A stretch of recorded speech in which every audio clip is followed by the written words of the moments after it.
Assalamualaikum warahmatullahi wabarakatuh. Ya. Nama saya Raison Famulisa dari RPL 1. Hari ini saya akan mempresentasikan pembaruan Islam.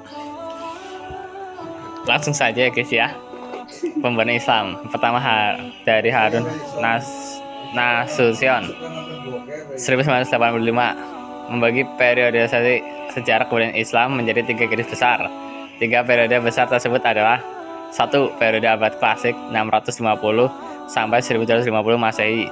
2. Periode abad pertengahan 1250 sampai 1800 Masehi. 3. Periode abad modern 1800 sampai sekarang.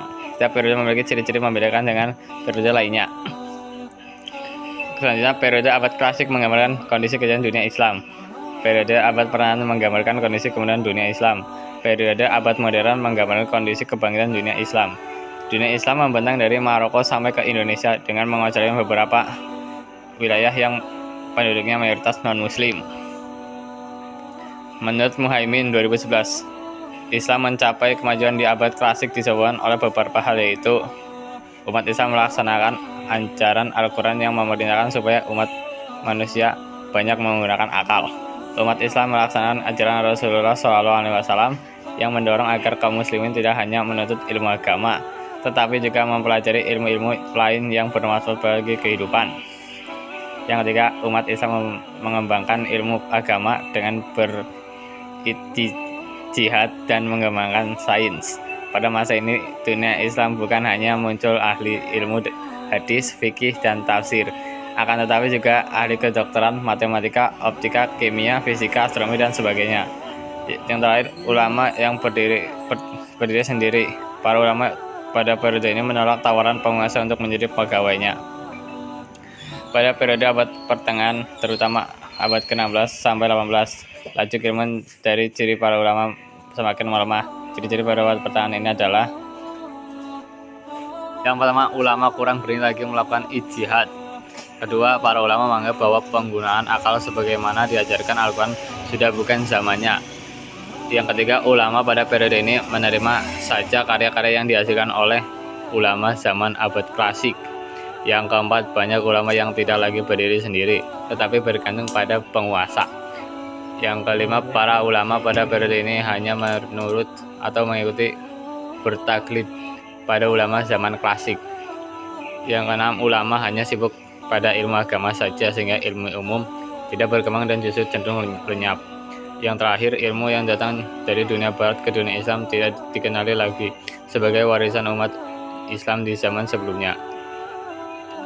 Produktivitas keilmuan di zaman abad pertengahan menurun jauh dibandingkan dengan produktivitas keilmuan di abad klasik.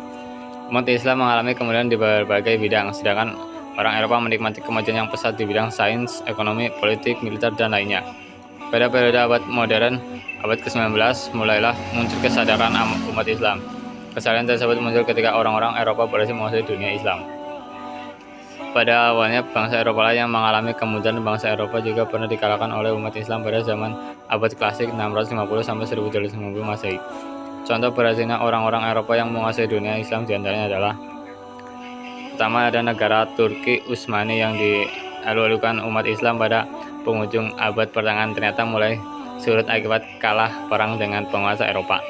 Yang kedua, Napoleon Bonaparte dari Prancis dapat menguasai seluruh Mesir dalam waktu kurang dari 3 minggu.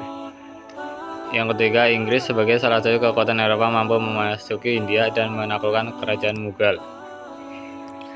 Dalam kondisi keterpurukan seperti itu, membuat para ulama sadar atas derita kemudahan yang dialami umat Islam dibandingkan dengan kemajuan Eropa. Oleh karena itu, pada abad modern muncul para ulama dengan gagasan yang bertujuan memajukan umat Islam sehingga dunia Islam dapat mengejar kemajuan Barat. Pemikiran para ulama yang muncul pada abad modern ini bukanlah doktrin mutlak seperti layaknya ayat-ayat dalam kitab suci. Akan tetapi pemikiran-pemikiran tersebut hanya sebatas gagasan relatif yang masih menerima perubahan dan pengurangan.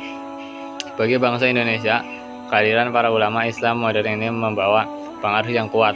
Langsung atau tidak langsung mereka mengembangkan gagasan-gagasan yang sesuai dengan konteks keindonesiaan saat ini. Terima kasih.